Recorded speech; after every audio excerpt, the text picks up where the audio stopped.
Hello everybody. तो आज की वीडियो में हम पढ़ने जा रहे हैं क्लास 10th बायोलॉजी के chapter number 2 control and coordination. तो सबसे पहले देख लेते हैं कंट्रोल एंड कोऑर्डिनेशन आखिर होता क्या है। The working together of various organs of the body of an organism in a proper manner to produce a appropriate reaction to a stimulus is called control and coordination. हमारी body में जो various organs हैं उनका एक साथ और एक proper manner में काम करना कंट्रोल एंड कोऑर्डिनेशन कहलाता है।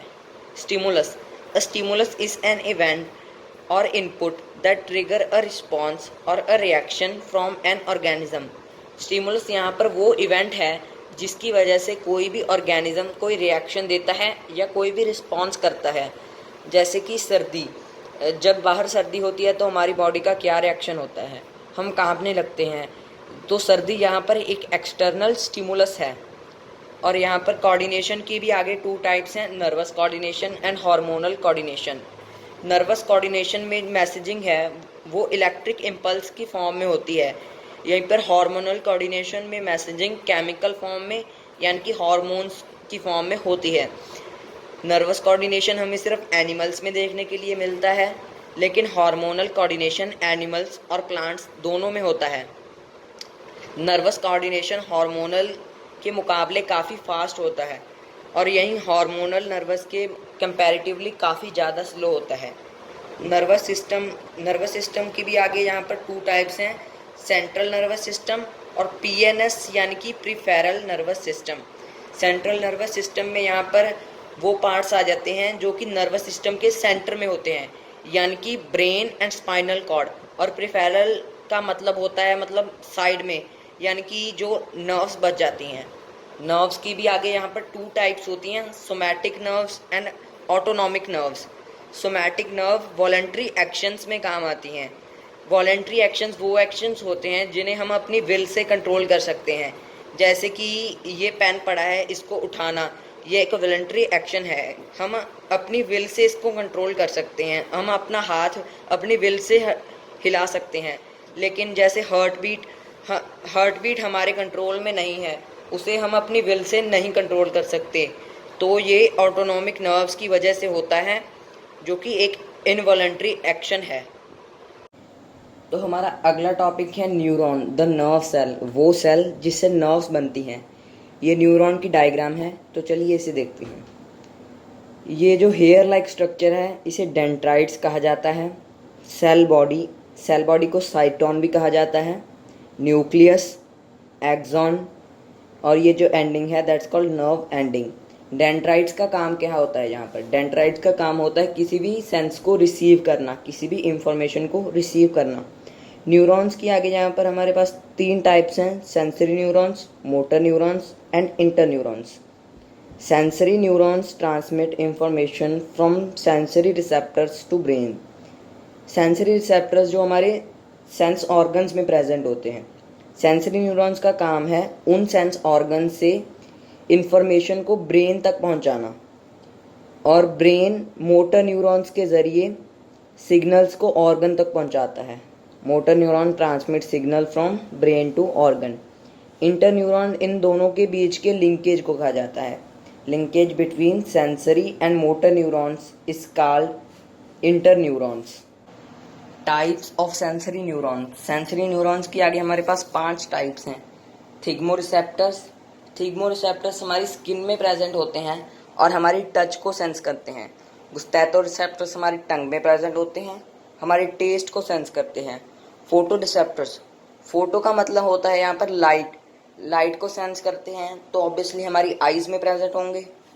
ऑडियो रिसेप्टर्स हमारे ईयर्स में प्रेजेंट हैं, साउंड को सेंस करते हैं। ऑल्फैक्टो रिसेप्टर्स हमारे नोज में प्रेजेंट होते हैं और हमारी स्मेल को सेंस करते हैं। Human brain, the main thinking part of our body. हमारा ह्यूमन ब्रेन 3 पार्ट्स में डिवाइडेड है mainly, fore brain, hind brain and mid brain. Fore brain में मेनली आता है सेरेब्रम, ये हमारे ब्रेन का सबसे ज़्यादा कॉम्प्लेक्स पार्ट है। क्रेनियम या इसको स्कल बोल देते हैं, हमारे जो ब्रेन है इसको ये प्रोटेक्शन देता है, ब्रेन को प्रोटेक्ट करने का काम है इसका। और ये पॉन्स, मेडुला, सेरेब्रम, हिपोथैलेमस और पिट्यूटरी ग्लैंड, स्पाइनल कॉर्ड और सारा मिला के हो गया हमारा ह्यूमन ब्रेन। अब हम ब्रेन के फंक्शंस देख लेते हैं। सबसे पहले fore brain, the most complex part of our brain is fore brain. It is the thinking part of our brain. हमारे ब्रेन में सोचने का काम भी फोर ब्रेन का ही होता है, यानी कि सेरेब्रम का। It controls the voluntary actions. Voluntary actions वो एक्शंस होते हैं जिनको हम अपनी विल से कंट्रोल कर सकते हैं, उन सबको फोर ब्रेन संभालता है। इट स्टोर्स इंफॉर्मेशन, जो भी हमारी मेमोरी वगैरह होती है वो भी सब सेरेब्रम में ही स्टोर होती है। Receive sensory impulse from the various parts of our body. यही जो सेंसरी इम्पल्स को रिसीव करता है जो हमारी सेंस ऑर्गन से आती हैं। It is centre associated with hunger. इसी की वजह से हमें भूख प्यास लगती है, यानी कि mid brain and hind brain. सबसे पहले देख लेते हैं cerebellum. Cerebellum controls the posture and balance of our body. यानी कि हम चल रहे हैं, ये एक वॉलंटरी एक्शन है, फोर ब्रेन की वजह से हम चल रहे हैं, लेकिन हम एक सीधी लाइन में चल रहे हैं। इसके लिए कौन रिस्पॉन्सिबल है? सेरेबेलम, क्योंकि ये हमारी बॉडी का पोस्चर संभालता है। अब आ गया मेडुला, कंट्रोल इनवॉलंटरी एक्शंस, वो एक्शन जिसे हम अपनी विल से नहीं कंट्रोल कर सकते, जैसे कि ब्लड प्रेशर, सलाइवेशन, वॉमिटिंग वगैरह और etcetera. Pons, it also control involuntary actions, जैसे कि रेगुलेशन ऑफ रेस्पिरेशन, हमारे फूड से कॉन्टिन्यूसली एनर्जी बनता रहना, ये पॉन्स संभालता है। अब आ गया spinal cord. Spinal cord connects a large part of PNS to the brain. PNS क्या होता है? Peripheral nervous system. इसमें नर्व्स आ जाती हैं सारी। Reflex action, it is a sudden and immediate response of a body to a stimulus. ये एक बहुत ही ज़्यादा सडन, बहुत ही ज़्यादा क्विक रिस्पॉन्स है हमारी बॉडी का किसी भी स्टिमुलस के लिए। जैसे हमने किसी गर्म चीज़ को हाथ लगा लिया तो हम एक ही सेकंड में अपना हाथ हटा लेते हैं, इसको बोलते हैं रिफ्लेक्स एक्शन। ये बहुत ही ज़्यादा सडन होता है, इसको स्पाइनल कॉर्ड कंट्रोल करता है। ये ब्रेन तक मैसेज पहुंचने से पहले ही हम अपने हाथ को हटा लेते हैं, इसके लिए रिस्पॉन्सिबल है स्पाइनल कॉर्ड। रिफ्लेक्स आर्क क्या होता है? The pathway through which nerve impulse pass during reflex action. वो पाथवे जिसमें से जो नर्व इम्पल्स पास करती है रिफ्लेक्स एक्शन के दौरान, उसे बोला जाता है रिफ्लेक्स आर्क।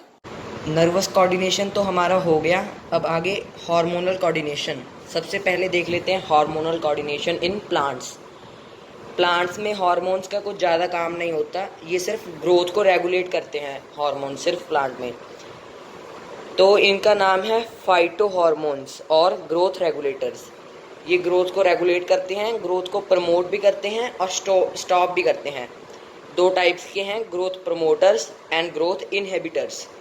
ग्रोथ प्रमोटर्स वो जो जिनका काम होता है ग्रोथ को प्रमोट करना, यानी कि ग्रोथ करवाना, और इनहिबिटर्स वो जिनका काम है ग्रोथ को स्टॉप करना। अब ग्रोथ प्रमोटर्स में सबसे पहले है ऑक्सीन। ऑक्सीन का काम क्या है? Cell elongation.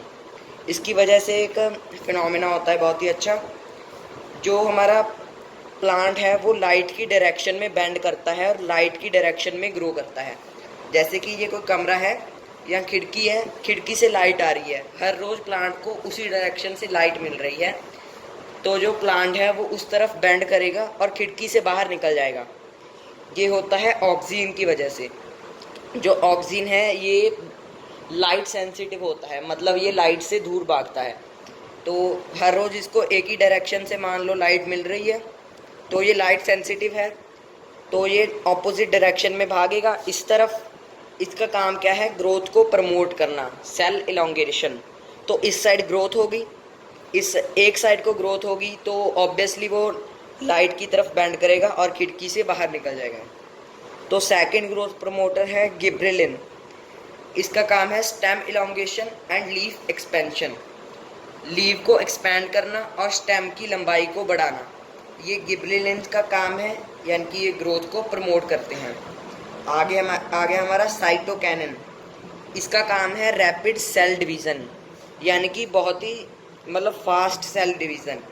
जहाँ भी बहुत ही ज़्यादा फास्ट ग्रोथ की ज़रूरत होती है वहाँ साइटोकिनिन काम आता है, जैसे कि सीड में या फिर किसी फ्रूट जब पकता है, राइपनिंग ऑफ फ्रूट्स, वहाँ भी साइटोकिनिन का काम होता है। आगे ग्रोथ इनहिबिटर्स। सबसे पहले अब्सेसिक एसिड। अब्सेसिक एसिड का काम होता है शेडिंग ऑफ लीव्स, यानी कि लीव्स का गिरना। और इथिलीन, इथिलीन का काम आता है ripening of fruits, opening of flowers. Opening of flowers, जब कोई बर्ड्स होता है उससे फ्लावर बनता है, फ्लावर को खोलने का काम है इथिलीन का। और अब्सेशन यानी कि शेडिंग ऑफ लीव्स, और जो फ्रूट्स पक जाते हैं उनका गिरना, इसको कहते हैं अब्सेशन, और ये काम है इथिलीन का। तो हमारा अगला टॉपिक है ह्यूमन हार्मोन्स, यानी कि हार्मोनल कोऑर्डिनेशन इन ह्यूमंस। इसके लिए हमको कुछ ग्लैंड्स पढ़ने पड़ेंगे। सबसे पहले pituitary gland, parathyroid gland, thyroid gland, adrenal glands, pancreas, ovaries and testis. तो सबसे पहले पिट्यूटरी ग्लैंड। पिट्यूटरी ग्लैंड को master of the endocrine system भी कहा जाता है, क्योंकि it controls the functioning of endocrine glands, यानी कि ये सारे के सारे एंडोक्राइन सिस्टम के ग्लैंड्स हैं, इनको कंट्रोल करता है। It secretes growth hormones, regulates growth. जिस कंडीशन में ये पिट्यूटरी ग्लैंड काफ़ी ज़्यादा ग्रोथ हार्मोन्स को रिलीज़ कर देता है उसे कहा जाता है जाइजेंटिज्म। तो ह्यूमन की जो हाइट है काफ़ी ज़्यादा बढ़ने लगती है, ह्यूमन बॉडी का साइज़ काफ़ी ज़्यादा बढ़ने लगता है। और जब ये कम ग्रोथ हार्मोन को सिक्रिएट करता है तो उस कंडीशन को कहा जाता है ड्वार्फिज्म। तो जो इंसान है उसकी हाइट थोड़ी सी कम रह जाती है। तो नेक्स्ट ग्लैंड है thyroid gland. It secretes thyroxine, control the metabolism rate, also bring a balanced growth. हमारी ग्रोथ को बैलेंस करने का काम है थायरॉयड ग्लैंड का। नेक्स्ट ग्लैंड है parathyroid. It secretes parathormones and control the calcium balance of our body. हमारी body में कैल्शियम की मात्रा को कंट्रोल करता है पैराथायरॉयड ग्लैंड। हमारा नेक्स्ट ग्लैंड है adrenal gland. Secretes adrenaline, prepare the body for emergency. Emergency situation कैसी भी हो सकती है। मान लीजिए हमारे पीछे कोई बहुत बड़ा जानवर पड़ गया, तो हम भागेंगे बहुत ही ज़्यादा स्पीड से, इतनी स्पीड से हम अपनी लाइफ में कभी नहीं भागे। तो इस सिचुएशन में हमको चाहिए होगी बहुत सारी एनर्जी। इस सिचुएशन में काम आएगा एडर्नल ग्लैंड, क्योंकि हमारी बॉडी को इमरजेंसी सिचुएशन के लिए प्रिपेयर करके रखता है। तो जो एडर्नल ग्लैंड है ये हमारी जो ब्रीथिंग है, रेस्पिरेशन है, सारे प्रोसेसेस को तेज कर देगा, जिससे हमें मिल पाएगी एनर्जी और हम उस इमरजेंसी सिचुएशन से बाहर आ सकेंगे। हमारा नेक्स्ट ग्लैंड है pancreas. It secretes insulin, control the growth, glucose level of blood. जो हमारे शरीर का जो ब्लड शुगर लेवल है इसको कंट्रोल करता है पैंक्रियास। मान लीजिए हमारा ब्लड शुगर लेवल काफ़ी ज़्यादा बढ़ गया तो पैंक्रियास इंसुलिन को रिलीज़ करेगा और हमारे जो ब्लड शुगर लेवल है उसको बैक टू नॉर्मल लाएगा। और अगर हमारा ब्लड शुगर लेवल काफ़ी ज़्यादा कम हो जाए तो पैंक्रियास ग्लूकेगॉन को रिलीज़ करता है, जो हमारे ग्लूकोज लेवल है उसको बढ़ाकर वापस से नॉर्मल करता है। नेक्स्ट है टेस्टिस। It secretes testosterone. इसका फंक्शन क्या है? Control the growth and development of male reproductive system. Ovaries estrogen को रिलीज करता है and controls the growth and development of female reproduction system. तो हमारा लास्ट टॉपिक है मूवमेंट इन प्लांट्स। इससे पहले हमको पढ़ना है फीडबैक मैकेनिज्म। सबसे पहले देख लेते हैं फीडबैक मैकेनिज्म क्या होता है। It regulates the action of hormones. It also regulates timing and amount of hormones. Feedback mechanism hormones का सब कुछ जो है कंट्रोल करता है। ये रेगुलेट करता है कि कौन सा हार्मोन कब कितनी अमाउंट में और कहाँ सिक्रिएट होना चाहिए। तो हमारा नेक्स्ट टॉपिक है मूवमेंट इन प्लांट्स। प्लांट्स में 2 टाइप्स की मूवमेंट होती है, tropic movements and nastic movements. सबसे पहले देख लेते हैं ट्रॉपिक मूवमेंट।